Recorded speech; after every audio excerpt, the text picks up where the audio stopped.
اب بات کرتے ہیں اس شخص کی جس کا فتنہ اس زمانے میں بھی تھا اور آج بھی اس کا فتنہ باقی ہے۔ وہ بدبخت کون تھا؟ مرزا غلام احمد قادیانی۔ یہ 1839 یا 1840 عیسوی میں پیدا ہوا اور 1886 میں مرزا نے اپنی نبوت کی بنیاد رکھنا شروع کی، جو کہ جھوٹے اور عجیب و غریب من گھڑت الہام اور کشف وغیرہ پر مبنی تھی، جو کہ آج بھی اس کی بدنام زمانہ کتاب براہین احمدیہ میں موجود ہے۔ اس کے بعد مرزا قادیانی نے 1901 ایئر میں حقیقی نبوت کا دعویٰ کر دیا۔ یہ شخص انبیاء کرام کا نہایت گستاخ تھا۔ حضرت عیسیٰ علیہ السلام کے بارے میں لکھتا ہے کہ آپ علیہ السلام کے بہت سے معجزے مشہور ہیں، لیکن حق بات یہ ہے کہ آپ سے کوئی معجزہ ظاہر نہیں ہوا، معاذ اللہ۔ دعوی نبوت کے بعد مرزا کی رگ شیطانی مزید بھڑکی تو اس نے خدائی کا دعویٰ کر ڈالا۔ لکھتا ہے کہ میں نے نیند میں اپنے آپ کو ہو بہو اللہ دیکھا اور میں وہ اللہ ہوں۔ پھر میں نے آسمان و زمین بنائے اور کہا ہم نے آسمان کو ستاروں کے ساتھ سجایا ہے۔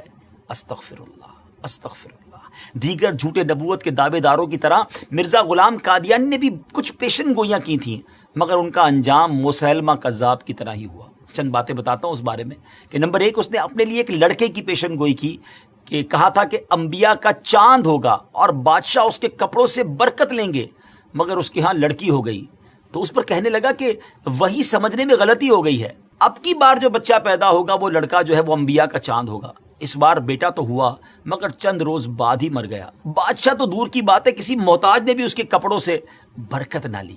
نمبر 2، اس نے ایک اور پیشن گوئی کی کہ آسمانی بیوی کی پیشن گوئی کی اور اپنی چچا زاد بہن احمدی کو خط بھیجا کہ اپنی بیٹی محمدی بیگم میرے نکاح میں دے دے۔ اس نے صاف انکار کیا، اس پر دھمکیاں دی اور پھر کہا کہ وہی آ گئی ہے، ہم نے تیرا نکاح اس سے کر دیا ہے، اور یہ کہ اس کا نکاح اگر تو دوسری جگہ کرے گی تو 2.5 یا 3 برس کے اندر اس کا شوہر مر جائے گا۔ مگر اس خدا کی بندی نے اس بدبخت کی ایک نہ سنی اور سلطان محمد خان سے نکاح کر دیا۔ وہ آسمانی نکاح دھرا کا دھرا ہی رہ گیا، کچھ بھی نہ ہوا، وہ شوہر نہ مرا اور نہ کچھ اور ہوا۔ اللہ اکبر۔ ناظرین، جھوٹوں کا یہی انجام ہوتا ہے۔ بہرحال مرزا غلام احمد قادیانی نے قانون کا امتحان دیا، لاء کا امتحان دیا، ٹیسٹ دیا، مگر فیل ہونے پر تعلیم سے اس کا دل اچاٹ ہو گیا۔ کمزوری دل و دماغ کا مرض پوری عمر رہا، کئی بیماریاں اس کی زندگی میں اس کے ساتھ تھیں۔ 26 مئی 1908 میں یہ لاہور میں اس کو ڈائریا ہوا اور گندگی کے عالم میں، جی ہاں، جب اس کا آخری وقت آیا تو وہ واش روم میں تھا، گندگی میں لت پت تھا اور لوگ اس کی لاش کو دیکھ کر یوں سمجھیے کہ عبرت کا نشان اس کی لاش بن گئی۔ ناظرین، یہ ہے جھوٹے نبی کا انجام۔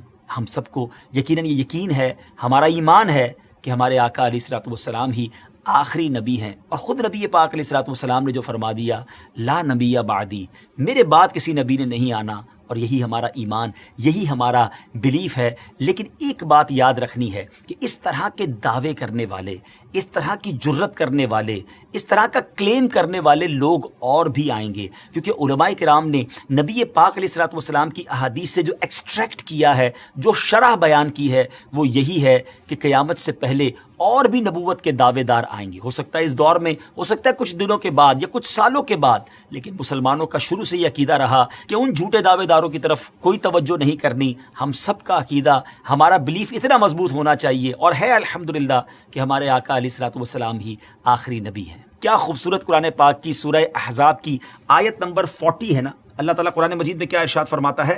ما کان محمد ابا احد من رجالکم ولکن رسول اللہ وخاتم النبیین وکان اللہ بکل شیء علیما۔ سبحان اللہ، کتنا خوبصورت اس کا ترجمہ ہے۔ محمد تمہارے مردوں میں کسی کے باپ نہیں ہیں، لیکن اللہ کے رسول ہیں اور سب نبیوں کے آخر میں تشریف لانے والے ہیں، اور اللہ سب کچھ جاننے والا ہے۔ تو الحمدللہ یہ چمکتا دمکتا عقیدہ مسلمانوں کا صبح قیامت تک انشاءاللہ جاری و ساری رہے گا کہ اللہ کے آخری نبی جناب محمد الرسول اللہ صلی اللہ تعالیٰ علیہ وسلم ہیں، اور یہی ہمارا ایمان ہے۔ بہرحال ان جھوٹے نبوت کے دعوے داروں کے بارے میں ہم نے جانا، اور علماء احادیث کی شرح کرتے ہوئے لکھتے ہیں کہ یہ نشانی ابھی اور چلنی ہے، یعنی اور لوگ بھی قیامت سے پہلے اس طرح کے دعوے کرتے رہیں گے اور مسلمان ان سے نپٹتے رہیں گے۔ بہرحال اللہ کریم ہم سب کو سچے ایمان والا، صحیح عقیدے والا مسلمان بنائے۔